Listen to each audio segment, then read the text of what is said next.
Hello, this is WobblyWallaby. 2022 has been a great year for ROM, with lots of changes and updates. I'll highlight the changes that I thought were good, and also bad for the game. Also, if you're a returning player and wanted a summary of what had changed this year, this video will also be useful for you.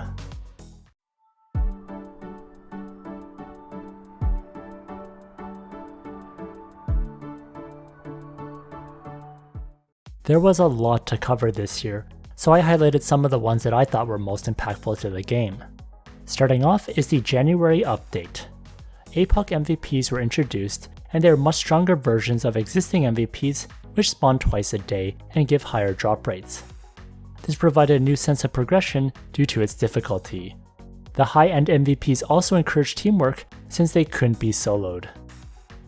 Next, a great quality of life change was allowing channel switching from the minimap. Remember when you had to talk with this NPC to channel change in Islude, or use a party member to channel change? Well, those days are over. Next, on the Southeast Asia server, there was the BCC box to get the Wheel of Fortune 4-leaf clover. Later, this would be available for other servers in the June 10th Time Wish machine. I wanted to mention this headwear because it became one of the best in slots for magic users since it could improve the magic critical rate.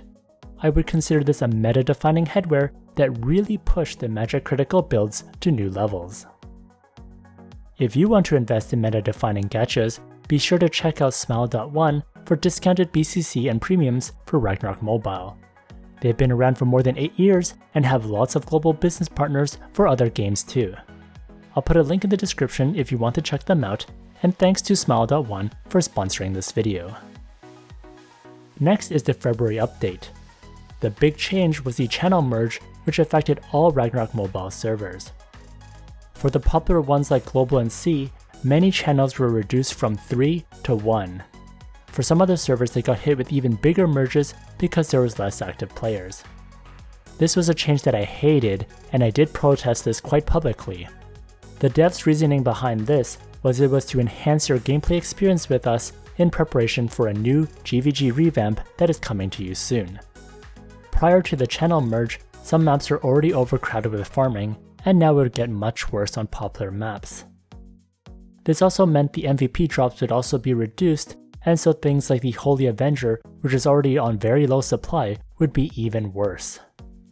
In future updates, they would attempt to fix some of these problems due to lots of complaints, but I still think this was a terrible idea and wish they hadn't done this.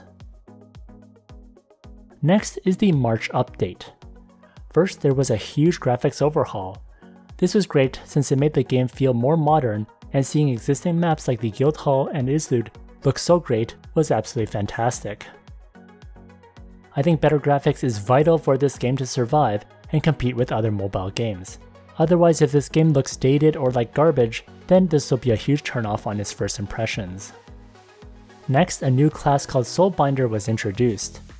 Having new classes is great for the game since there's new things to try out. This is also the first class to allow skills to be converted to any type by yourself, and this made it very strong since you could double damage nearly everything. This class is strong in both PvE and PvP, so this was a great addition to the game. Next, this update also introduced the weekly instance Lost Isles, which means new ancient equipment was introduced. Last year, Ponape Museum gave ancient equipment for offhand and armor, and now you can get ancient equipment for garment, footgear, and accessories. The power level of these ancient equipments were off the charts, so that replaced a lot of the existing gear and made people a lot stronger. This was a great catch-up mechanic for many people. Next, the new hunting ground maps were introduced for farming. These maps became some of the most profitable maps to farm in, so it's great for hardcore farmers like myself. These maps had great drop rates and Zenny increasing map buffs, and are the maps that I farm in to this day. Next, a lot of new cards were introduced. For PvP, the Wind, Earth, Water, and Fire Reflect cards were really annoying to deal with and could shift the meta. Star versions of MVP and mini cards were also introduced, and one popular one I'd like to mention is the Flute Player Star card since it gave additional move speed and was great for many classes in both farming, PvP, and PvE. Finally, they introduced mirror maps, which dynamically opened up certain maps when it got too full. This was one of the solutions to the channel merge, although this doesn't apply to all maps. A popular low-end map is the Glass Helm Culprits, which does not have a mirror. Without this fix on certain maps, farming would have continued to be awful, and I did appreciate this change. Next, in the April update, the Lost Isles Legend difficulty came out. I like that it wasn't as hard as the Ponape Museum, and in fact there are many videos out there where people can solo it with different classes, which I think is great for the game. Next, the instance menu was introduced. The reason why this is important is people don't have to walk around anymore to start instances. Reducing idle time is important for the game, especially if you're clearing multiple instances at once. I want to get started as quickly as possible. Next, the Fantasy Generator now featured MVP cards, and also would provide some Nolan cards when you rolled for it. This machine would be updated many times during the year, and it was a great way to get more MVP cards. The first one featured Drake, Strophe, and Catalanux. Drake was especially coveted by many, and it was great that so many people were able to finally get it. I think having more MVP cards available to people is great for the game, since sometimes it's very frustrating when there's no supply of them and you really need these endgame cards. Next, the Hydra Star card and Menorah Star card were introduced, which caused these card prices to skyrocket. I thought these cards added great damage to the game, but unfortunately for new players who wanted the Menorah card, it was a pain to get it since the price shot up so much and it was also hard to snap. I've also had some C viewers mention that it's been an absolute pain to try to snap Menorah cards to create the Menorah Star card. Next, 5 ancient relics were introduced. I'll mention 2 of them, which are Lord of Vane and Braggy's Mead. These are some crazy relics and it benefits whales a lot. The effects can feel really frustrating when competing against people that have these relics. Next is the May update. This update brought the GvG revamp. There was a lot of new stuff to get used to, and adjustments would happen after. Was it worth the channel merge for this? I feel like a lot of people said no it wasn't. But I think people got used to these new changes eventually. This update also brought in season gear for GvG. This gave great gear that could replace some of the existing gachas or expensive exchange items. However, it could only be used in GvG. Another improvement was the Divine Blessings, which would give you new levels of guild blessings, which required cards and the new rainbow crystal chips. Being able to add more permanent buffs to your character is always great, so I liked the adjustment. Next, the Divine Tree Spirit in Wasteland was adjusted. This unfortunately came with map buff nerfs to the Wasteland maps, so popular farming maps like Moonlight Grotto got hit really bad. This included loss of the skill cooldown percentage and move speed, which ruined the efficiency of these maps. Maybe the devs thought it was too easy to farm, but not everyone can farm Komodo easily, and those maps are crowded too. So personally, I wasn't a fan of this nerf. One new feature they did add were the Rift instances. It would cost you 60 combat time, and you can also get some great newbie gear from this as well. I thought this was especially great for players who didn't have good farming classes or wanted some stronger gear early on. The initial release only maxed out at level 140, so the better rifts that gave ancient equipment gear would come later on in the year. Lastly, the auto attack potions were added, which is great for refilling your SP and HP automatically. This was especially helpful for classes that needed to maintain high SP like Stella Hunters, Lightbringers, and Watarus. Next is the June update. First, there were more Guild War adjustments based on feedback, which is good. Next, one adjustment which I hated was the removal of the level 120 acceleration, which was allowed for one character in the account. There were a lot of guides released by content creators, including myself, that covered accelerated characters. And unfortunately that left a big gap in videos, and many people had to refer to very old videos where people started from level 1. Unfortunately, many things had changed since then, so there were some things that were very suboptimal. I had heard that accelerating to level 120 made it very confusing for new people, but I still think it should have been an option to go to level 120 or not. Next, the Black Market Merchant was released. This was a great addition to the game because some servers like Global had many materials on snapping because people just weren't farming it anymore. Also, Mistela fruit was incredibly hard to get and made crafting high-end blueprints a pain. Luckily, Mistela fruit was added later. Some farmers might have been upset if they were farming for materials that were frequently in snapping and high demand but low supply. However, I think being gated from being able to do things because the materials aren't on the exchange was such a painful experience that I think they had to add this in. If you never experienced this, well, I had played on Destiny's Promise, and being able to snap even simple materials were very hard before the black market merchant came along. Next, material mode were added into the Rift instances, which meant you can now sell materials from the map. Some people found this very profitable, especially if you don't have a good farming character, don't have premium, or don't have offline farming. Finally, Heart's Origin was added to help people get new rewards when starting out. This gave people a sense of progression as they went through the story. Unfortunately for veterans, you didn't get much out of it, so you didn't have to do it. Next is the July patch. This introduced Oracle Elite mode, which was much harder compared to the old Oracle Nightmare. Instances that could once be soloed would now be horrid if the Lord of House of Cards showed up during the week.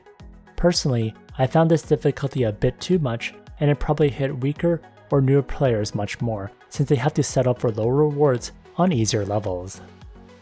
Also, carrying others also became a pain, since it also used combat time to run Oracle. Next, the level 150 and level 160 Rift instances got added. This allowed you to get ancient equipment tokens and also a small chance to get ancient equipment or chests. This was a much needed function to the game. I had a free-to-play style hunter on Destiny's Promise server, and it was brutal to do Museum or Isles, even on the novice difficulty. So at least this gives you a chance now to get ancient equipment, even if you're unable to clear it with your party. Also, this is great if you wanted more chances to roll for ancient equipment, since sometimes you're really missing the key one you need with the ideal random attribute. Next, at long last, Adventure Class A finally came out. It gave some decent skills and stats boosts, but personally I wanted some more impactful skills. It just felt really weak when compared to some of the amazing skills that were unlocked in previous adventure classes. Next in the August patch, the class Taekwon was introduced. Similar to Soulbinder, you could convert Taekwon's skills to any type using Warm Wind, which made it really strong. The auto attack build also showed up in a lot of legend runs and is capable of solo carrying. I'm glad they added more viability for other classes to carry Legend, so it's not just Novice Guardian and Rune Master all the time. Next, there were also a bunch of class balance changes, which are good for the game. Also, you can now customize your profile more, so you can show more personal information, which was a nice way to show people who you are. Lastly, this patch note was the first to mention the MVP shield, which was put on high-end MVPs. For example, the Devil Squid had tentacles, with only one having the shield, which you need to destroy before you can hit it. If you hit the wrong one, then your character will be in a very bad state. This was added to make it harder for bot users, but I think it made killsteals so much more annoying to deal with since you now have to deal with the tentacle first. But if it can deal with those pesky bots, then I guess it's okay. Next is the September update. The new Void Territory MVP mode was added. This was a new way to use up your combat time and allowed you to claim great rewards that could go towards building your purple ancient relic. You could also get some nice MVP drops. The difficulty is high, so it also encouraged team play, which is good for the game. Next was the release of the new mini and MVP star cards. One of the most insane cards is the Poitata star card, which provides great damage for PvE and became one of the best in slots for armor. Next is the October update. This introduced the new hero class Thanatos. This new style of class has significantly less skills compared to its traditional classes, and is also heavily rune based. The gameplay is a bit more linear, and if you lack the S and star runes, it'll be hard for you to get the necessary bonuses that only come from unlocking the second lines for these runes. Thanatos was quite strong, so it became very popular in PvP, and also does pretty well in PvE as well. It can also scale very well since it uses both magic and physical attack, which means investing in both will greatly benefit you. Next, the Wataru event returned, so you can now get the Wataru class again. This class excels at one-shotting bosses, so it's great that they added it again. They also released a nice headwear card called the Machine Dragon Wing, which was very much pay to win since it heavily relied on random luck on the gacha machine and probably earned the developers a boatload of money. Finally, a huge improvement was allowing the job change vouchers to be earnable in-game if you beat the museum or Isles instances with certain 4th jobs. Previously, it would cost 88 BCC to job change or was given on rare occasions. Giving people a job change for free is extremely good for the game because it means people who regretted their class choices now have another chance, or they can try a new class which they prefer instead. Being able to try something new is always great for the game, otherwise people will get bored and stop playing. Next is the November update. The long-awaited collaboration was finally out, and it was with One Punch Man. It's great that they finally got an anime series that is more modern than the past collaborations. Saitama and Genos were released, and they're both great for PvE and PvP. One insane thing is how good Genos was at dishing out damage, which gave Magic users the ability to carry legend runs. I think for far too long, physical classes had dominated, so it's about time they gave Magic users something viable. Next, there were more class balancing, as well as new class balancing cards. There were both normal and star versions of these cards. This was a great direction since it made some off-meta builds more viable and also made some classes stronger. Lastly, Echoing Corridor now lets you have 6 people in a party instead of 3, so this was a big improvement, especially for people struggling to clear Echoing Corridor. Next is the December update, which features a new support hero class called Nidhogg. This one will definitely be interesting to see whether having less skills will still make it as powerful as existing support classes, and whether it's worth unlocking the core passive to max level in order to deal some extra damage. Well, only time will tell. It's a nice way to end off the year with so many new classes being added to the game. That's all. I hope you enjoyed this recap for 2022. Which changes did you find good or bad? Let me know in the comments section. If you enjoyed this video, please like, comment, and subscribe.